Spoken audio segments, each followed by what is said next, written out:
Hello and welcome back to the pews, ladies and gentlemen. I am Preacher, and today I am glad because we practiced patience. We practiced much patience on this subject, and we were well rewarded with a better viewpoint and much more information. And in that, I want to discuss this in greater depth. I don't want to talk about just the frame rate. I also want to discuss Hellblade in its entirety, the series, my history with the first game, and where this sits in the new pantheon of Xbox exclusives and Xbox first party games. Because I believe that Hellblade 2 truly does encapsulate a lot of the Xbox series console legacy up to this point. So, without further ado, let's begin. A little bit about my history with the game. I found the YouTube documentary just before the game launched. Very interesting. It was a unique, deep dive into the development cycle and the creative process of making games. They showed off an extremely unique, to me at least, technology, binaural audio. At the time, not a lot of games. I didn't know of any games that had 3D audio. We know it now as 3D audio. But at the time, just the prospect of a single player game where you were going to be able to hear sounds behind you, it didn't even make sense. It sounded like magic, but I wanted to try it very bad. And the first game was very budget. It was like $20. So I was very in. And the permadeath feature was very interesting to me as well. So I got it. And I enjoyed it.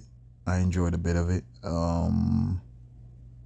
I did not enjoy the gameplay. The gameplay was very lackluster, especially coming from Ninja Theory, who I had known from things like Heavenly Sword and Enslaved and that god-awful DMC joint. But,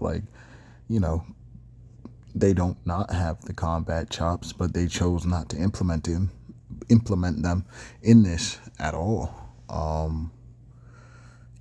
An artistic and creative choice on their part. One that I did not jive with. I also wasn't a big fan of the puzzles, and the thing was, the game was like walking audio log of of dialogue, which was an interesting enough story, to be fair.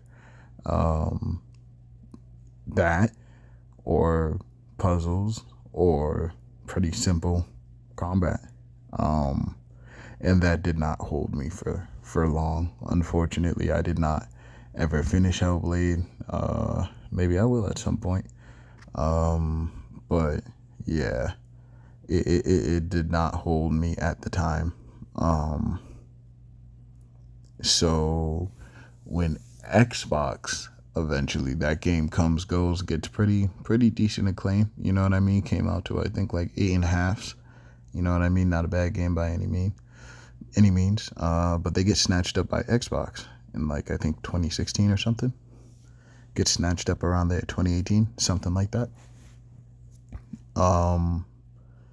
And not long after that, we see the Xbox Series X revealed with boom boom Hellblade 2, right? And here is where I kind of want to talk about expectations.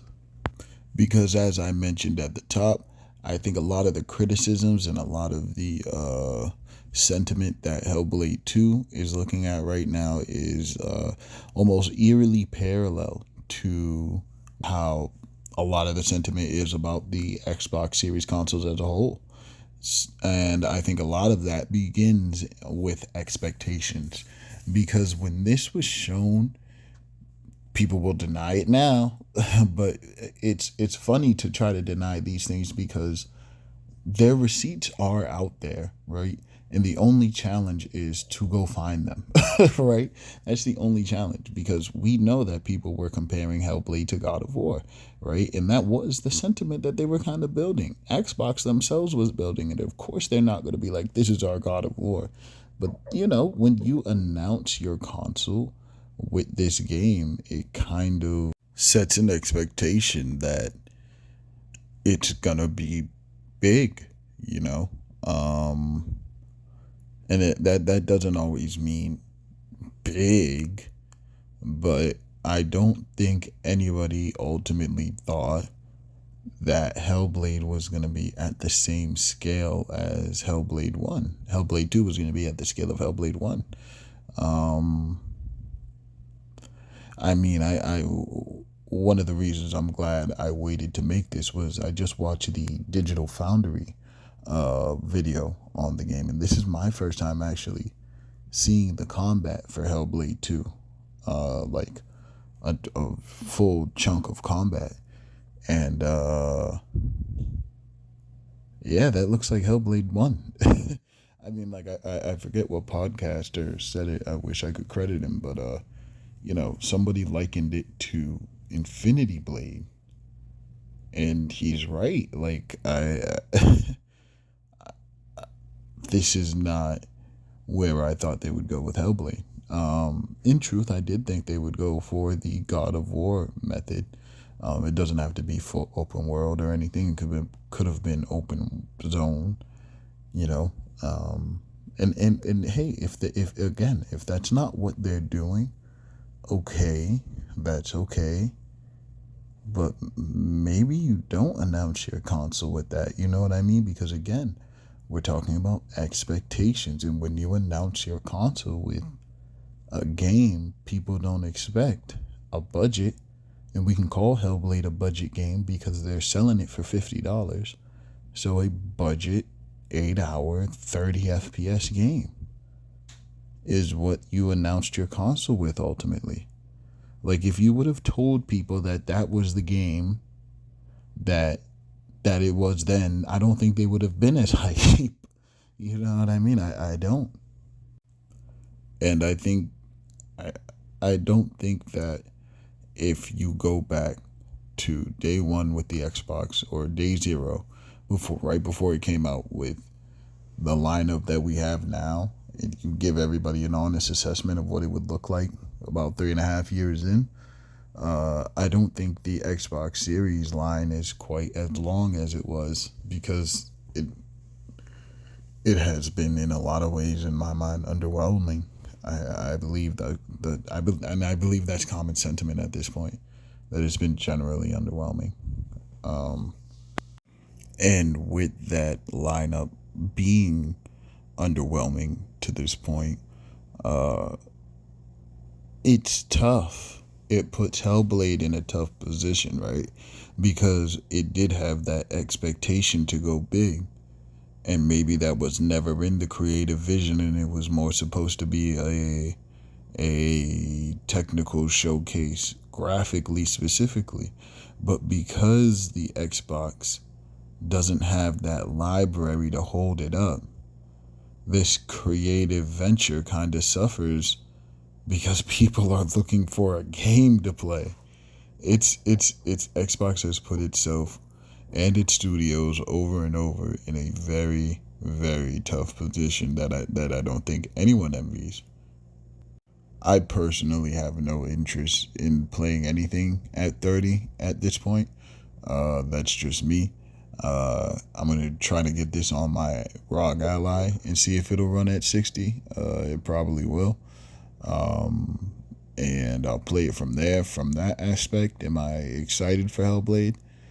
I mean, just based on my history with the first one and not finishing it, and then this looking much the same, not super over the moon, but I'm definitely willing to give it a fair shake. Again, Game Pass, pretty good deal. Pretty good deal. So I will be dipping my toes in. And maybe I'll come back with a preview, but ultimately, I think Xbox has to find a way to put out Again, we just keep looping this same. Everybody knows the issue with Xbox. They have to find a way to put out high quality games at a consistent cadence. That is it. That is what they have to do to turn this around, and they have to do it for a while, and they can't slip up. You're seeing even a lot of the hardcore Xbox fans really starting to lose faith, and you have to bring back that consumer confidence. It can't just be Phil Spencer lip service anymore. They actually got to get him out of there, because people are starting to get wise to his lies. People are starting to get wise to Phil's lies. And while that's hilarious to me, that is awful for business. And not just in the quality of the games, but their technical performance at this point, because most of the games, 4 out of 5 of the first party titles, are 30 frames. To me, 60 frames was always the next gen seller. You know what I mean? I want to play all my games at 60. That's why I bought a PlayStation, a PS5 over a PS4, because I was done with 30. And to see so much of Xbox's supposed next gen output still be stuck at 30, to me, that just, I could never go over there. I don't want to actively participate in that console ecosystem, because they've given me nothing to have faith in, and I don't even have one. But I digress. Hellblade 2 will come. We will see. Maybe like Dragon's Dogma before it. It's so good it cuts through the noise, and 30 frames doesn't even end up being an issue for some people. Soon enough, we will see. And then I will see you back here on the pews.